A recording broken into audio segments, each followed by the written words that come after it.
माझ्या घरात मी धाकटी आहे आणि मला स्वातीला खूप शोधावं लागलं. कुठेतरी मी माझ्या बहिणीकडे बघितलं, आजूबाजूच्या जे मोठी आहेत त्यांना बघितलं, त्यात मला स्वाती सापडली.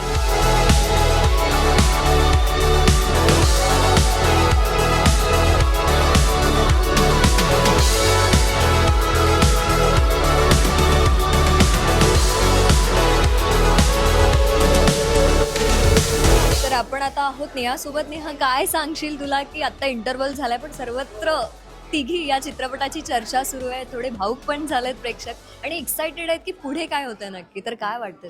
मला तुम्हाला हा प्रश्न विचारायचा आहे, कारण तुम्ही हा चित्रपट पाहिलाय ना, पाहताय ना, पाहतोय. तुम्हाला काय वाटलं आतापर्यंत? पण आम्ही पण एक्साइटेड आहोत. पुढे बाबा हे काय सुरू होतं, बाबांचं रहस्य काय आहे, हे आपल्याला आता सेकंड हाफ मध्ये कळणार आहे.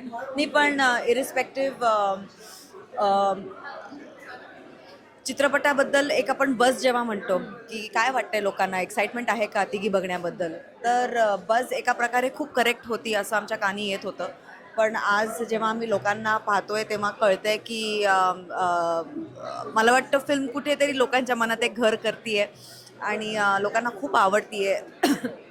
जिथे हसायचे तिथे हसतायत, जिथे रडायचे तिथे रडतायत, जिथे शांत राहायचे तिथे शांत राहतायत.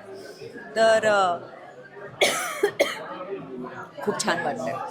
काय सांगशील तुला तुझ्या खऱ्या आयुष्यात या स्वातीचं जवळचं नातं आहे किंवा काही तुला असं रिलेट केलं या कॅरेक्टरने?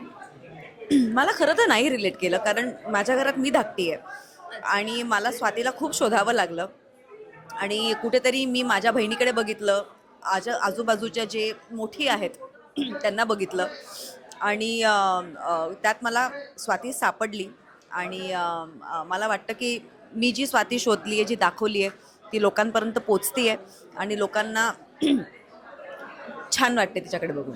एखादा मेसेज प्रेक्षकांसाठी?